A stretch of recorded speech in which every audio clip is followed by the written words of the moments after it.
பாடகர் சம்பந்தப்பட்ட படத்துலாம் வந்து வாய்ப்பு தராத ஒரு கார்பரேட் கம்பெனி இருப்பாங்க, ஒரு ஆடியோ கம்பெனி இருப்பாங்க, அந்த வாய்ப்பு தராதான் இதுவாயிருப்பாங்க. நீங்க என்ன மாதிரி கதாபாத்திரமா பண்ணிருக்கீங்க? கார்பரேட் மாதிரி பண்ணிருக்கீங்க இல்லைன்னா நீங்க என்ன? இல்லை, இதில் நான் வந்து ஒரு தனியார் பள்ளியினுடைய இந்த ஓனராக, தனியார் பள்ளியினுடைய கரஸ்பாண்டன்ட் ஓனராக இருக்கேன். கார்ப்பரேட் என்பது எல்லா கார்ப்பரேட்டும் ஒன்று தான். நீங்கள் வந்து ஒரு ஒரு தொழிலை நீங்கள் வந்து ஒரு ஆர்கனைஸ்டாக நீங்கள் பெருசாக நீங்கள் ஒரு கார் வச்சுருக்கீங்கன்னா சிங்கிள் ஓனர், நீங்கள் 100 கார் வச்சு ஓட்டினீங்கன்னா நீங்கள் ஒரு கார்ப்பரேட்டை தான் ஆவீங்க இல்லையா? ஒரு நிறுவனம் ஆக்கும்போது ஒரு கார்ப்பரேட் தான், அது எந்த துறையாக இருந்தாலும் சரி. அப்படி நான் ஒரு பள்ளியினுடைய, தனியார் பள்ளியினுடைய முதலாளியாக இருக்கேன். இதில் என்னென்னா, ஒரு கல்வி, அதாவது இருக்க இடம், உடுக்க உடை, உண்ண உணவு, இது வந்து ஒரு எல்லா மனிதனுக்கும் தேவையானதாக இருந்தது. இப்போ என்னன்னு கேட்டிங்கன்னா இந்த புதிய பொருளாதார கொள்கை, தாராளமயமாக்கல்ல என்ன ஆயிடுதுன்னா, படிப்பு ரொம்ப அவசியமாயிடுது எல்லாருக்கும். உடல் உழைப்பால் எந்த மனிதனும் பெருசாக உயர முடியாது அப்படின்ற எண்ணங்கள் மாறி, அதனால தான் இப்போ விவசாயம்லாம் குறைவாக வருது. ஒரு விவசாயி வந்து தன்னுடைய மகனை விவசாயியாக்க ஆசைப்படுறதில்லை. காரணம் என்னன்னா, உடல் உழைப்பால் எந்த நன்மையும் பெருசாக முன்னேற முடியாதுன்னும் போது எல்லாம் படிப்பை நோக்கி ஓடி வராங்க.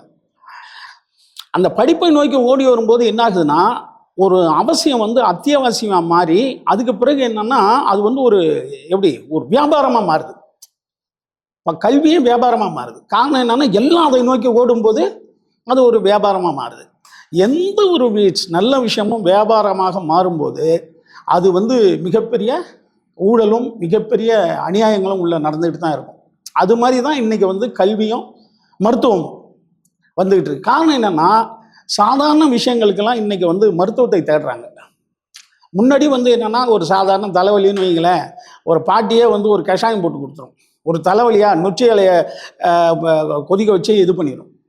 ஏன்னா இப்போ அதேமாரி ஏதாவது அஜீரண கோளாறா, ஜீரகத்தை வந்து ஜீரகம் அந்த இதெல்லாம் சேர்த்து விட்டு ஒரு இது மாதிரி செஞ்சு குடிக்க சொல்லுவாங்க. அதெல்லாம் இப்போ இல்லை. எல்லாத்துக்குமே இப்போ மருத்துவத்தை நம்ம நோக்கி ஓட வேண்டியிருக்கு. அதே போல் ஒரு குழந்தை பிறப்பு, எங்கள் பாட்டிக்கெல்லாம் 13 பிள்ளை. அவங்களாம் எந்த டாக்டர்கிட்டையும் போனது கிடையாது. அவங்களாம் வந்து அவங்களே மருத்துவம் பார்த்துக்கிட்டு அவங்களே தான் 13 குழந்தையும் பெற்றாங்க. இன்றைக்கி பார்த்துக்கிட்ட ஒரு குழந்தை பெற்றுக்கிறதுக்கு ஹாஸ்பிட்டலுக்கு எத்தனை தடவை போக வேண்டியிருக்கு, எத்தனை செக்கிங் இருக்குது. அப்போ என்னன்னா, ஒரு மனிதன் வந்து அடுத்தவனை நம்பும்போது அல்லது அதை நோக்கி ஓடும்போது அது வியாபாரமாக மாறும். வியாபாரம் வந்து மிகப்பெரிய ஒரு சந்தையாக தான் மாறி இருக்கும். அதில் வந்து ஊழல் இருக்க தான் செய்யும். அப்படி தான் இன்றைக்கி படிப்பு வந்து அப்படி ஆயிடுச்சு அப்படிங்கிறத தான் இந்த படம் ரொம்ப வலியுறுத்துது. அதுக்கு காரணம் வந்து தனியார் பள்ளிகள் மட்டும் கிடையாதுங்க, தாய் தந்தையர்களும் அதுக்கு வந்து முக்கியமான காரணம், பெற்றோர்கள் முக்கியமான காரணம். பெற்றோர்கள் என்ன நினைக்கிறாங்கன்னா, தனியார் பள்ளியில தான் சிறந்த கல்வி கிடைக்குதுன்னு அவங்க நம்புறாங்க.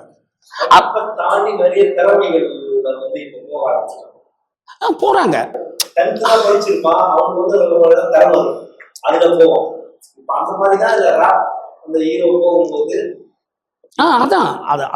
அது வந்து பர்சன்டேஜ் ரொம்ப கம்மியா இருக்குன்ற. நம்ம என்னன்னா, இப்ப எல்லாருமே வந்து அப்படி நோக்கி, இப்ப நாங்க படிக்கும்போது மாரல்னு ஒரு கிளாஸ் இருக்கும். மாதத்துக்கு 3 தடவை 3 பீரியட் இருக்கும் மாரல்னு. அது என்னன்னா, ஒன்லி வந்து எங்களுக்கு வந்து கதை சொல்லுவாங்க, நீதி கதைகள் சொல்லுவாங்க. எப்படி ஒரு மனிதன் வந்து படிப்பை மீறி எப்படியெல்லாம் வாழணும்னு நினைப்பாங்க. ஏன்னா படிப்பு மட்டுமே ஒரு மனிதனை ஒரு முழு மனிதன் ஆக்காது. அவனுக்கு வந்து நம்ம வந்து அதான் சொல்கிறேனே, ஒரு பிராய்லர் கோழி என்ன ஆகும், வெளியில் போச்சுன்னா அது ஓடக்கூடும் தெரியாது. ஆனால் நாட்டுக்கோழி என்ன பண்ணுன்னா, அதை முட்டை போட்டு அதை குஞ்சை வளர்த்து அதை பாதுகாத்து ஒரு பருந்து வரும்போது அதை அடித்து அதை ஓட விட்டு, அதுக்கு பிறகு இந்த குஞ்சுகள்லாம் வளர்ந்த பிறகு கொத்தி விரட்டி விட்டுருவோம் எல்லாத்தையும், போய் தனியாக நீங்கள் வாழுங்கன்னு. அப்படி தான் ஒரு குழந்தைய நம்ம வளர்க்கணும். நான்லாம் வந்து 5வது படிக்கும் போதே 200 கிலோமீட்டர் தனியாக பஸ்ஸில் போவேன். 6வது படிக்கும்போது ஹாஸ்டலில் சேர்றேன். 6வது படிக்கும்போதே நான் எங்கள் ஹாஸ்டல்லேருந்து வீட்டுக்கு இருந்து 200 கிலோமீட்டர் 3 பஸ்ஸு மாறணும். 3 பஸ்ஸு நான் மாறி 6வது படிக்கும்போது போவேன். இன்றைக்கி எந்த குழந்தைங்களாம் இங்கே இருக்கிற ஸ்கூலுக்கு அவங்க அம்மா வந்து 2 வீலரில் கொண்டு போய் விடுது, அப்பா போய் விட்டுட்டு போகிறேன். அப்போல்லாம் வந்து 5 கிலோமீட்டர் நடந்து போவான் பையன். அப்போ வந்து வாழ்வியலை அவன் வந்து வாழ்நாளில் கற்றுக்கிட்டு இருக்கான். அடுத்து இன்னொன்று என்னென்னா, இவங்க நல்ல சொசைட்டியில் பசங்களை படிக்க வைக்கணும்னு நினைக்கிறாங்க.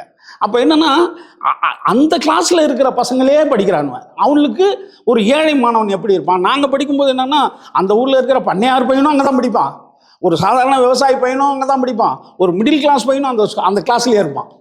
அப்போ ஏற்ற அந்த இது எப்படிலாம் பேலன்ஸ் பண்ணணும் அப்படின்னு எங்களுக்கு தெரிஞ்சுது. இப்போ என்னென்னா, ஒரு அந்த கிளாஸ் ஒரு ஹை சொசைட்டின்னா அந்த சொசைட்டி பசங்க மட்டும்தான் படிக்கிறான். அவனுக்கு ஏழ்மையை பற்றியே தெரியல, அவனுக்கு ஒரு இலகிய மனசே கிடையாது.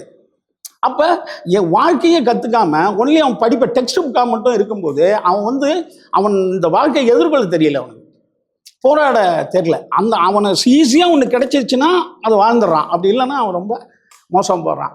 அந்த மாதிரியான விஷயங்கள்லாம் இந்த படம் பேசுது. என்னப்பா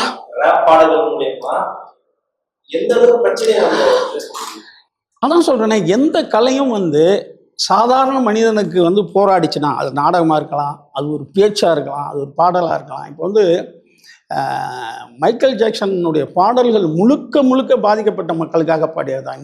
இன்னைக்கும் சிங்கர், அதாவது சூப்பர் ஸ்டார்னா அவர் தான், மைக்கேல் ஜாக்சன் தான்.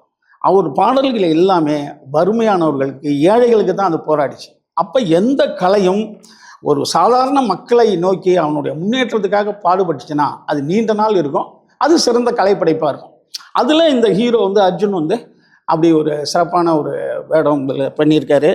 அடுத்து இதனுடைய இயக்குனர் நாராயணன் எந்த ஒரு விஷயமும் ஒரு படைப்பு அதாவது சாதாரண மக்களை முன்னுக்கு கொண்டு வர்றதுக்கெல்லாம் எந்த படைப்பு இருக்குதோ அது சிறந்த படைப்பு. அந்த மாதிரி தான் இந்த பேட்டில் நாராயணன் பண்ணியிருக்காரு. அடுத்தது இதில் டேவிட்னு ஒரு கோ டைரக்டரு, அவர் ரொம்ப அருமையாக எல்லாத்தையும் கோஆர்டினேட் பண்ணி இயக்குனருக்கும் ப்ரொடியூசர் அவர் பாஸ்கரனுக்கும் ரொம்ப துணையாக இருந்தார். இதில் நடிச்சிட்டு இருக்கிற அத்தனை பேரும் அவங்கவுங்க பங்களிப்பை ரொம்ப சிறப்பாக பண்ணியிருக்காங்க. இந்த படம் ஒரு கல்வியையும் அந்த கல்வி எல்லாருக்கும் சமமாக கிடைக்கணுன்றத அழகாக வலியுறுத்துது. அது அந்த ஹீரோ மூலமாக மிகச்சிறந்த ஒரு படமாக இந்த படத்தை பண்ணியிருக்காரு. அதில் நான் ஒரு வில்லன் கேரக்டர், ஒரு சின்ன கேரக்டர் தான் நான் பண்ணியிருக்கேன். அதை இயக்குனர் பெஸ்ட்டாக எடுத்துருக்காருன்னு நினைக்கிறேன். நன்றி, வணக்கம்.